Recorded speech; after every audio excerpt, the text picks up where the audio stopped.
کا رب، والارض زمینوں کا رب، وما بینہما اور جو کچھ آسمانوں اور زمینوں کے درمیان میں ہے ان کا رب، ورب المشارق اور مشرقوں کا رب۔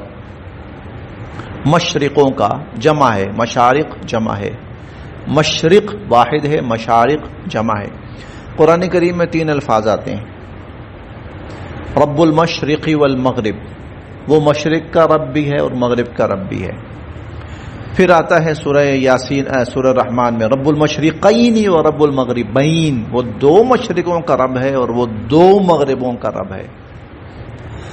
پھر ایک جگہ آتا ہے، یہاں پر بھی ہے، ایک اور جگہ بھی آتا ہے رب المشارق والمغارب، جو مشرقوں اور مغربوں کا رب ہے۔ یہ 3 مختلف، اس کی وجہ یہ ہے، مشرق کہتے ہیں جہاں سے، یہ ہم انسانوں کے لیے یہ اصطلاح اللہ تعالیٰ نے استعمال فرمائی ہے، اللہ کے لیے کوئی مشرق مغرب نہیں ہے۔ مشرق کہتے ہیں جہاں سے ہم انسانوں کے لیے سورج طلوع ہوتا ہے، وہ ہمارے لیے مشرق ہے۔ تو جہاں سے طلوع ہوتا ہے اس کا رب بھی اللہ ہے، یعنی وہ جگہ متعین بھی اللہ نے کی ہے اور سورج اللہ کے حکم سے وہاں سے نکلتا ہے۔ اچھا، پھر ہے رب المشرقین و رب المغربین، بلکہ اس سے پہلے آپ پڑھ لیں رب المشارق والمغارب، مشرقوں کا رب اور مغربوں کا رب۔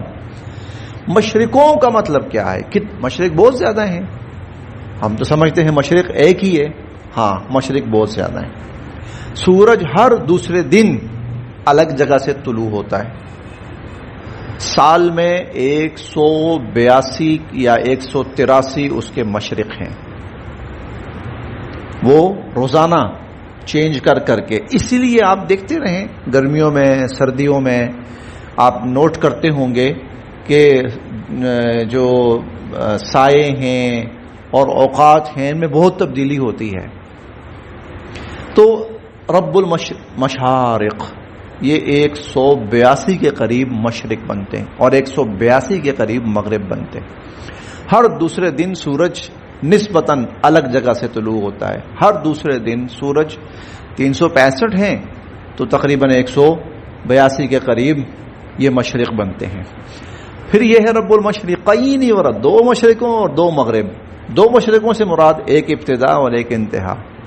ابتدا ہے جہاں سے یہ سورج کا مشرق شروع ہوتا ہے، اور جو انتہا ہے، ٹھیک ہے، اللہ نے ان دونوں کو بیان کیا۔ تو قرآن کریم نے یہ تینوں اصطلاحات بیان کی اور انسانوں کو بتایا کہ اللہ رب العزت کی جو قدرت ہے وہ کس انداز کے اندر دنیا میں چل رہی ہے۔